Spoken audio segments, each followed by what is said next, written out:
Мы хотим рассказать о человеке, которого все хорошо знают. Каждая мать хотела бы иметь такого сына. Любая страна гордилась бы таким гражданином. Поэтому так радостно говорить: наш Гагарин. В 9 часов 7 минут по московскому времени я услышал свист и все нарастающий гул. Почувствовал, как гигантский космический корабль задрожал всем своим корпусом и медленно, очень медленно оторвался от стартового устройства. Начали расти перегрузки. Я почувствовал, как непреоборимая сила тяжести все больше и больше вдавливает меня в кресло. Было трудно пошевелить рукой. Я знал, что это состояние продлится недолго, пока корабль наберет необходимую скорость и выйдет на орбиту вокруг Земли. Земля сообщила: прошло 70 секунд после старта. Я ответил: понял вас, все хорошо, а сам подумал: неужели еще только 70 секунд прошло? То утро было не только утром первого полета. Тогда все происходило впервые. Первый раз проснулся человек, чтобы лететь в космос. Врачи рассказывали, что он прекрасно спал перед стартом. Академик Королев не спал, а он спал.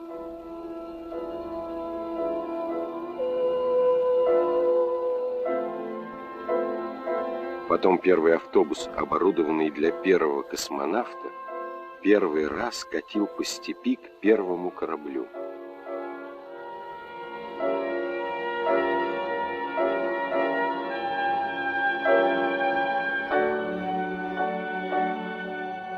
Космонавты вспоминали, что у всех на лбу были синяки от его гермошлема.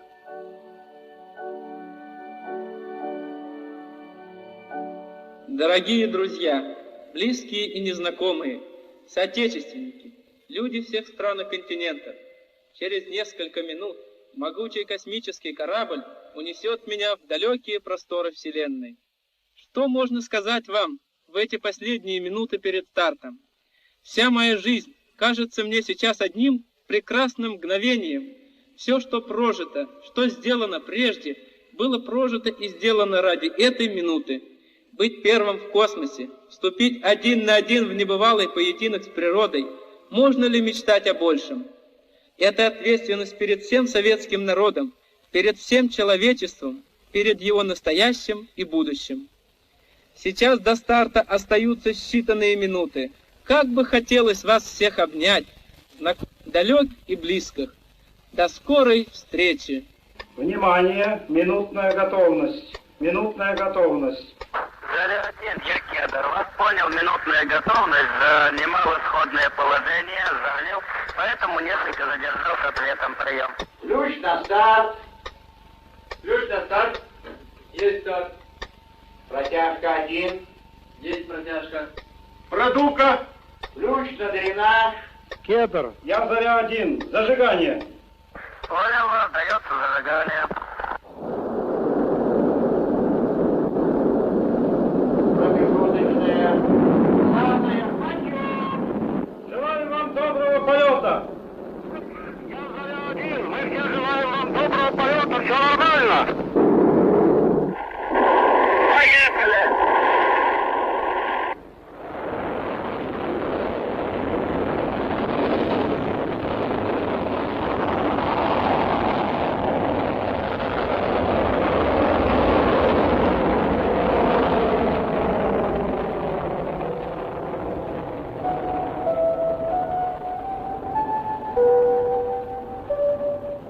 Говорит Москва. Работают все радиостанции Советского Союза. Передаем сообщение ТАСС о первом в мире полете человека в космическое пространство.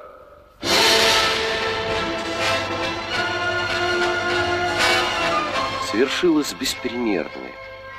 Полет Гагарина открыл новую страницу истории человечества. Советский человек на советском космическом корабле стал символом не только торжества нашей науки и техники, он стал олицетворением ума и труда своей Родины.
А на земле в вешних водах сверкало небо.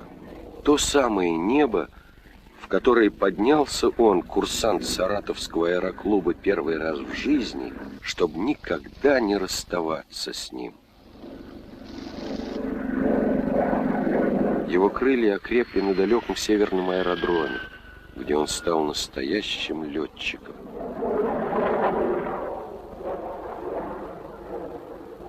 Но так далеко было еще до этого радостного слова «поехали».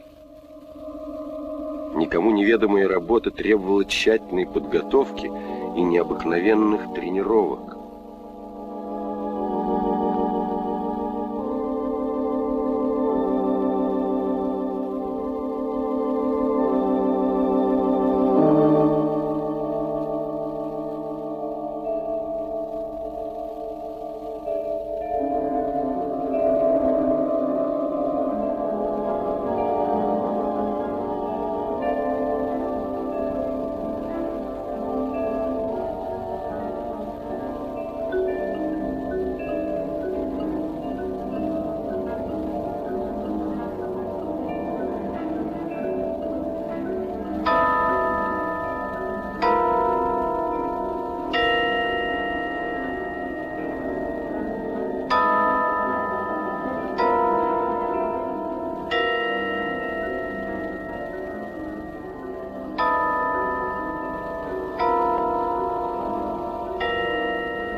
Ракета Гагарина двинулась к старту. В медленном движении 38-метровой машины была торжественность парада. Это и был парад. Парад металлургов и химиков, аэродинамиков и прибористов, радиотехников и электронных дел мастеров.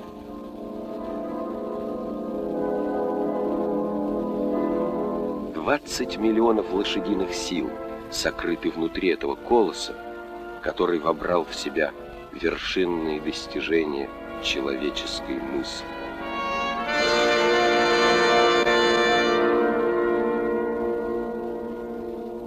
Его провожали немногие, когда он улетал в космос. Немногие знали о том, что он полетит. Мама не знала. И вдруг приходит ко мне старшего сына жена, невестка. Говорит: мам, а чего радио не включили? И плачет. Я говорю: а что? Да, говорит, Юра. Я говорю: наверное, на самолете разбился. Она говорит: в космосе. Ой, ну тут и Зоя закричала: ой, что ж он наделал? У него таких две малютки. Что это он наделал? Мы заплакали. А тут уже приходят соседи, нас поздравляют, утешают. Приходит одна девушка, ну, знакомая нам хорошо, мы с ним были вместе на курсах. И говорит, значит, Боря, говорит, у тебя брат Юрий Алексеевич? Я говорю, да, Юрий Алексеевич. Он майор? Я говорю, нет, старший лейтенант. Он летчик? Да. Ты знаешь, говорит, он в космосе. Я говорю, да брось ты, Юлька. Облетев земной шар за 108 минут, он приземлился в Приволжской степи.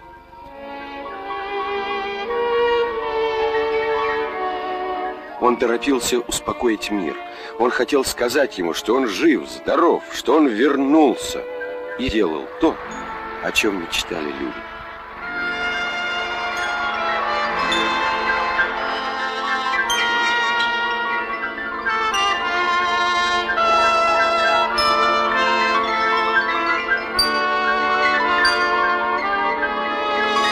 Какими долгими казались всем эти минуты ожидания на Внуковском аэродроме.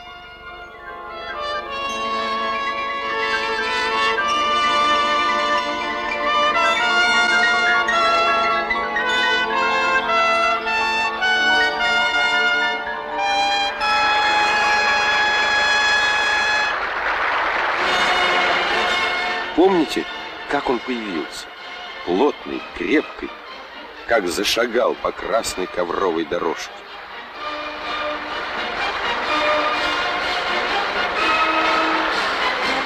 И гремели оркестры, и плакала Валя от радости и счастья.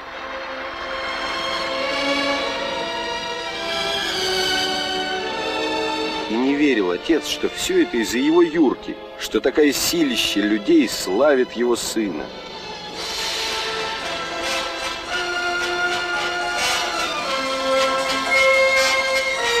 Как замечательно он ехал по Москве. Не только ликование и веселье, от него шли какие-то волны жизнерадостного мироощущения. Наверное, все мы стали более гордыми в то утро за свою принадлежность к человеческому званию, к своей стране, к народу, совершившему такое грандиозное дело.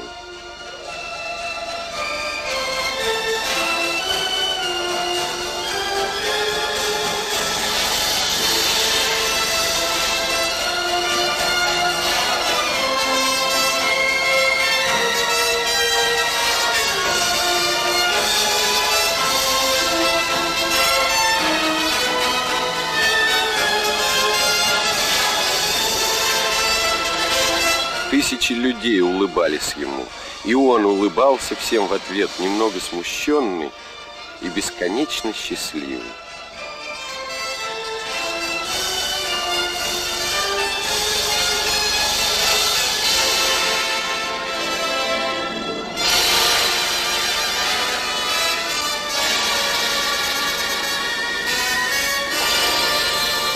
Смоленский парень, сын сельского плотника, рядовой летчик, получил в тот вечер высшую награду Родины, орден Ленина и золотую звезду Героя.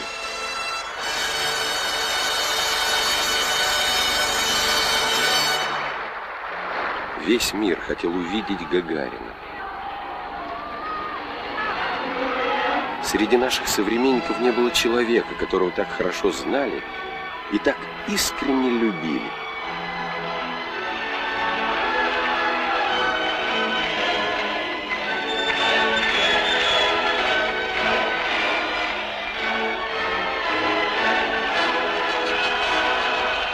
Дорогие товарищи, дорогие друзья, разрешите мне выразить глубокую, искреннюю, сердечную благодарность братскому чехословацкому народу. Разрешите, дорогие товарищи, выразить сердечную благодарность вам, жителям Золотой Праги, за ту теплоту, за ту сердечность, за то внимание, с которым вы встречаете меня. Вы представьте себе, на любом материке он мог постучаться в любую дверь и войти, и везде он был первым гостем.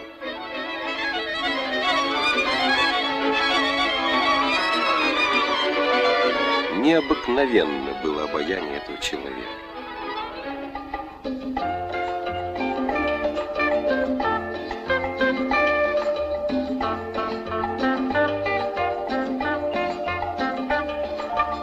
Он всегда оставался самим собой.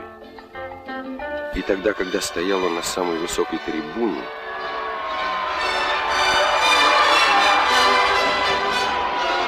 и тогда, когда прямо в поле беседовал с болгарскими крестьянами.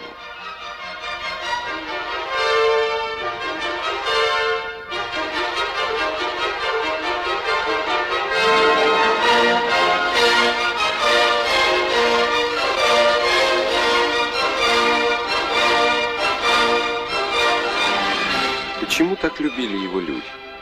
Конечно, он молод, красив, у него такая улыбка. Да, это правда. Но этого мало. Просто это был родной человек для миллионов людей.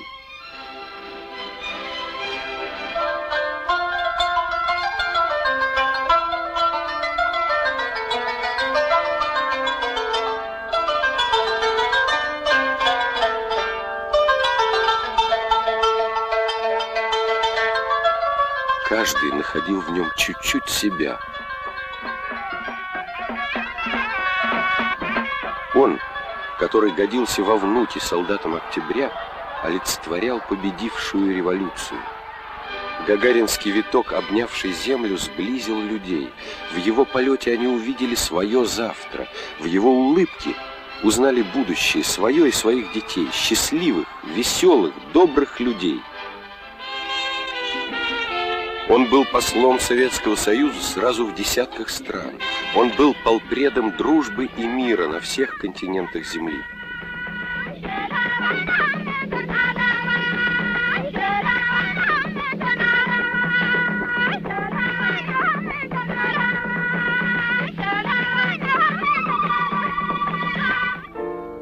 Непонятно, как его на все хватало. Конец его космического полета стал началом нового земного труда. Вместе с друзьями-космонавтами Юрий Гагарин становится слушателем Военно-воздушной инженерной академии. Сергей Павлович Королев говорил: «Юра — олицетворение вечной молодости русского народа. В нем счастливо сочетается природное мужество, аналитический ум, исключительное трудолюбие. Если он получит надежное образование, то мы услышим его имя среди самых громких имен советских ученых».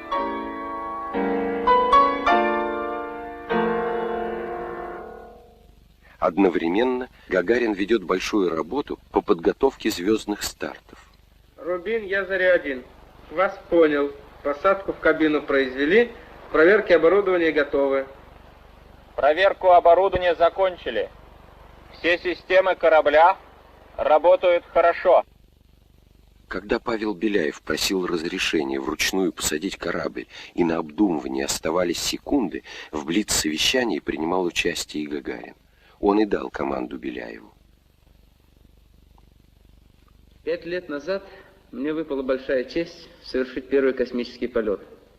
За эти 5 лет мои друзья, соратники, товарищи, коллеги по работе в отряде космонавтов совершили свои незабываемые космические рейсы.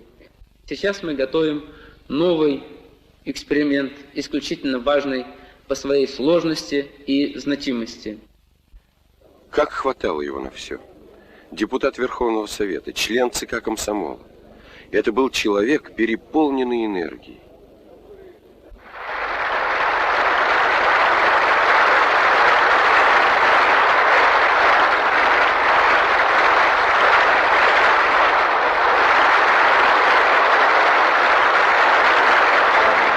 Где бы ни был он помнил родной Гжатск, понимал, что нет большего счастья для отца и матери, чем вот так пройти с ним по улицам. Куба. Свободная территория Америки.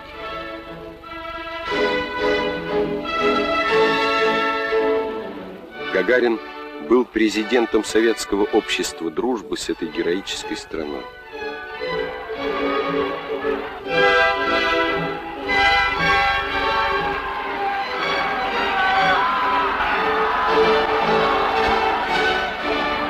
Каждый человек справедливо считал, что Гагарин прославлял его и его народ.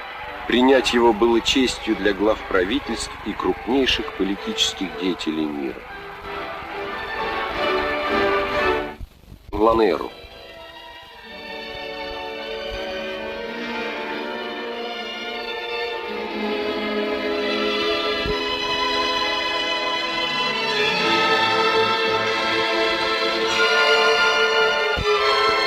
Гамаль Абдель-Насер наградил его орденом голубого ожерелья Нила. Он был удостоен высших орденов многих стран мира. Вальтер Ульбрихт поздравил его с награждением орденом Карла Маркса. Правительство борющегося Вьетнама наградило его орденом Героя Труда. В Либерии ему вручили большую звезду Африки. Но были и другие, может быть, более скромные, но не менее дорогие награды. Рабочие Манчестера наградили его медалью профсоюза литейщиков. Людям труда был близок этот рабочий парень, трудившийся и в космосе, и на Земле.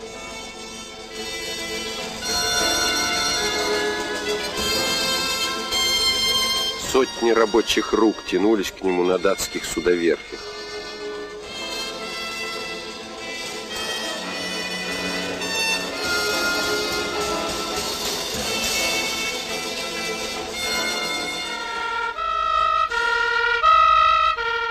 Шведские пожарники пригласили его в гости.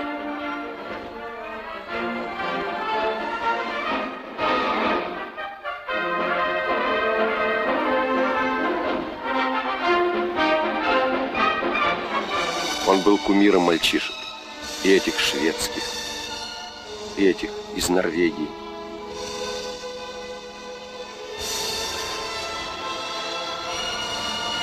И, конечно, наших, советских.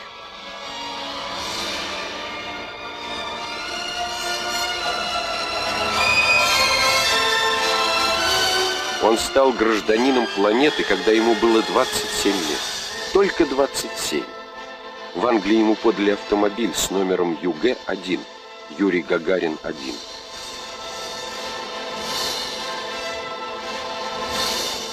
В его честь слагались стихи на Цейлоне.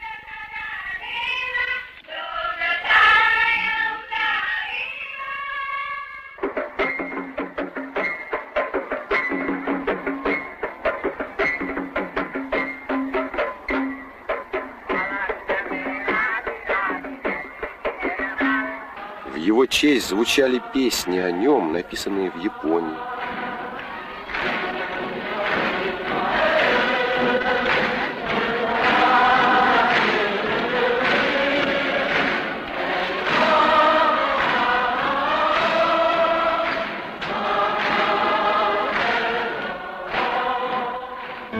В Вене на целый квартал растянулась очередь перед книжным магазином, где Гагарин давал автографы.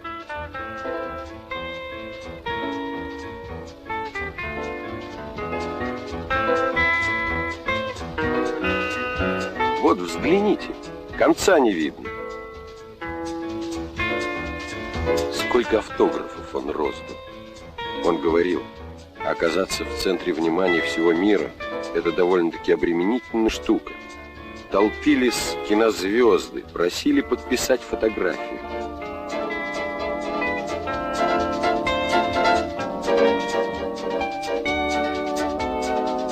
Он стал гостем известнейших писателей и артистов.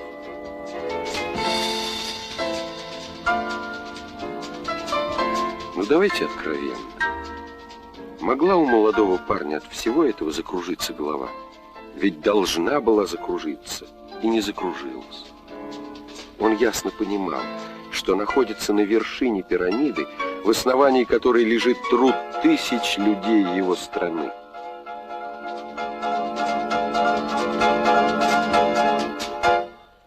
Еще на первой в своей жизни пресс-конференции, отвечая на вопрос корреспондента, он сформулировал это очень четко. Если вас, семейного человека, отца двух детей, послали в космос, значит, правительство СССР и вы были уверены в том, что полет кончится благополучно. в этом вопросе я бы хотел заменить слово «послали» на слово «доверили». И я очень рад и горд тем, что мне доверили этот полет. А что все сработает и полет будет произведен успешно, в этом никто не сомневался. Ни наше правительство, ни ученые, ни инженеры, я тоже. Лично я еще хочу много летать в космос. Летать мне понравилось. Хочу слетать в Венере, Марсу, по-настоящему полетать.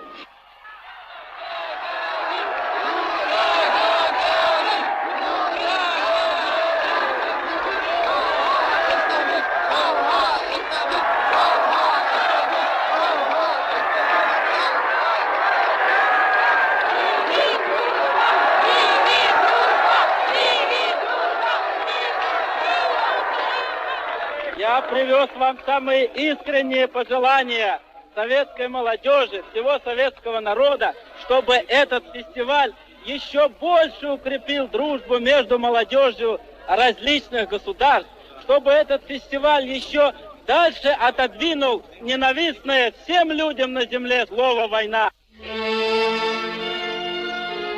А еще он был просто папой. Папой 2 маленьких девочек.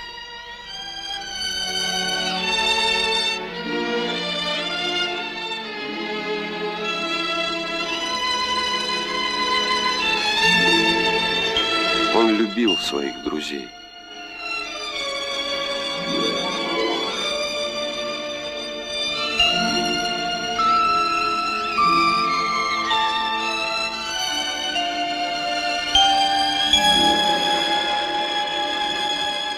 А вот еще загадку тебе загадаете? Нет ног, а хожу. Тайн нет, а скажу. Когда обедать, когда спать, когда работу начинать. Часы. Правильно, Дань? Правильно. Все она знает. Давай дадим ей какую-нибудь такую загадку, чтобы она не знала.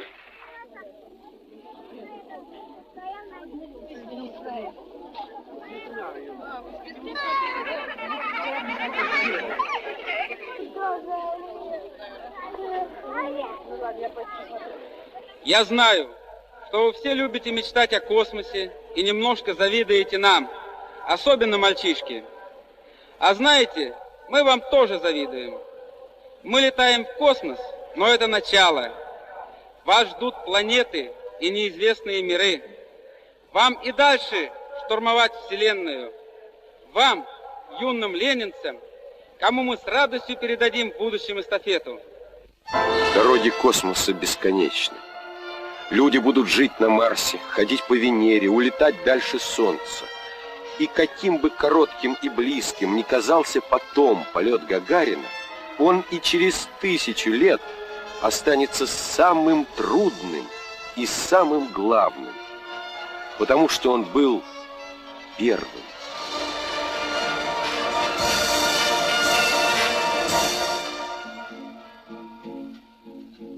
Вспомним о нем, жить рядом с ним нам с тобой повезло.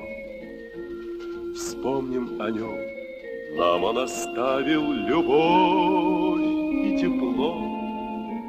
Все он оставил живым, кроме права делать зло. Вот мы о нем говорим, и на сердце светло. Мы снова вспомним о нем, о ласковом друге своем. Вспомним звездный причал и учебный штурвал, как нас Юра в полет провожал. Юра в полет провожал. Звезды в степи вновь зацветут незнакомым огнем. Вся наша жизнь, как бесконечная память о нем. Будут улыбки побед, только друга не вернем. Брещет в тумане рассвет, словно память о нем. Мы снова вспомним о нем, о ласковом друге своем. Вспомним звездный причал и учебный штурвал, как нас Юра в полет провожал. Юра в полет провожал.